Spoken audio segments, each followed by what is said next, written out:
I am Krishnan Nair ये मैं I am नारियल पाणी वाला.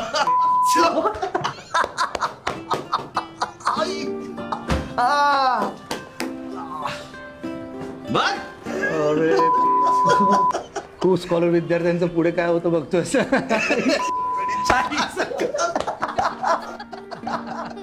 किती वर्ष आली आणि 20 वर्ष आली का रे? 15. 15 कुठली, आपल्याला ग्रॅज्युएट होऊन 20 वर्ष झाली आहे. हा कॉलेज नंतर आत्ता भेटतोय मला. भारतभर फिरत असतो. आधी बेंगलोर, मग होतं चेन्नई, मग दिल्ली, मग अहमदाबाद, इंदोर, जयपूर, म्यानमार, नेपाळ वगैरे सांग. काय बोलतोय. दिल्लीहून आता थेट पुण्यातच आलोय. आता राहीन पुण्यातच. हो? आई बाबा अजून यायला तयार नाही. सांगली सोडवत नाही त्यांना. सांगली कसं सुटेल. ए सांगलीला तुझ्या घरी आपल्याला पुन्हा जायला पाहिजे. पण जाऊया की. बट हे आहे ना, म्हणजे काय, बाबा असेपर्यंत काही होत नाही त्या घरात. जसे बाबा काय अप्रतिम चहा करायचं माहिती, अप्रतिम चहा. म्हणजे घरातला असं मोठं पिंप भरून ठेवावं ना, असा कडक चहा. आणि वेदू याच्या घरात याच्या स्वतःच्या गाई म्हशी होत्या.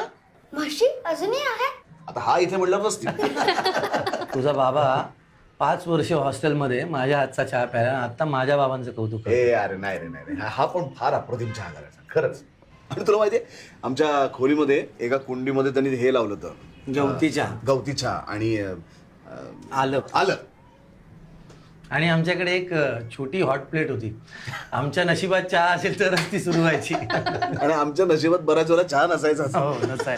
बरं मी चहा करायला घेतला की हा उदबत्त्या लावायचा. ए शाण्या, आणि का उदबत्त्या लावायचं सांग. तू सांग. नाही सांग ना, सांग. अरे काय फक्कड चहा करायचा आणि असा म्हणजे ना सागर संगीत. म्हणजे त्याच्यात पहिल्यांदा गवती चहा, वेलदोडा, आलं आलं आणि तो असा सगळा एकत्र माल मसाला मिक्स करून चहात टाकायचा. आणि चहाला अशी उकळी आली की त्याचा वास अख्ख्या हॉस्टेलवर पसरायचा. आणि वेदू आमच्या खोलीमध्ये चहा करायला परवानगी नव्हती. आता चहाचा वास जर पोरांपर्यंत गेला असता तर सगळ्या हॉस्टेलच्या पोरांनी आमच्या खोलीबाहेर रांग लावली असती. आणि त्यांनी लावू नये म्हणून उदबत्ती लावायची. हे सांग ना. खरे हा.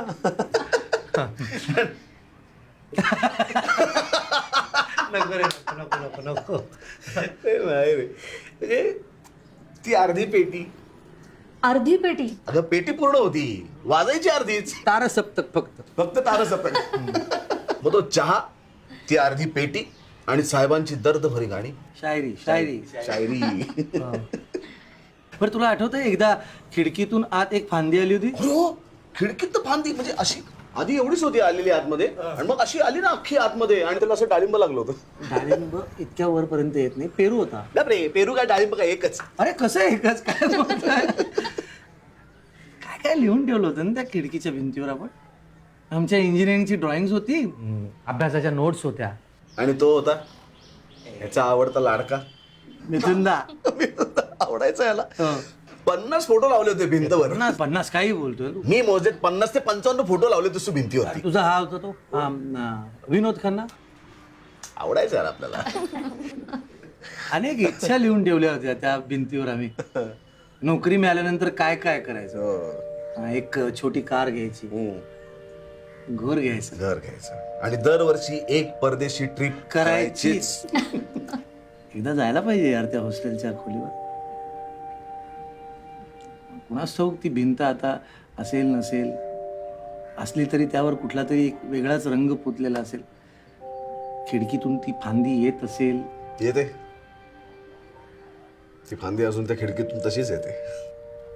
मी जाऊन आलो आने हॉस्टेलमध्ये आपल्या रूमवर. कधी? महिन्याभरापूर्वी.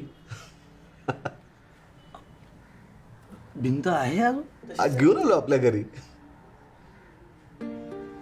भिंत आपल्या घरी घेऊन आलो.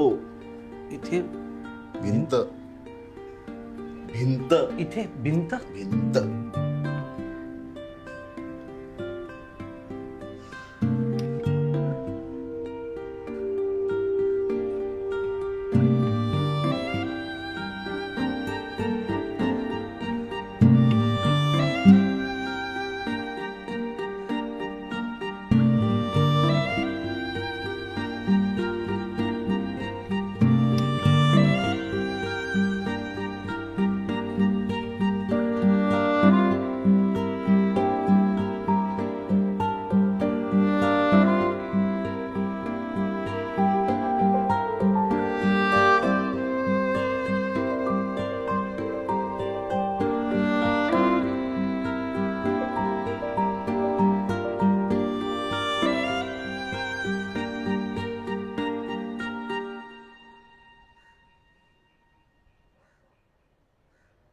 आणि अरे बाबांना स्ट्रोक आला, ऍडमिट केलं त्यानं. निघ लगेच. एक मिनिट थांब, हे पैसे ठेव.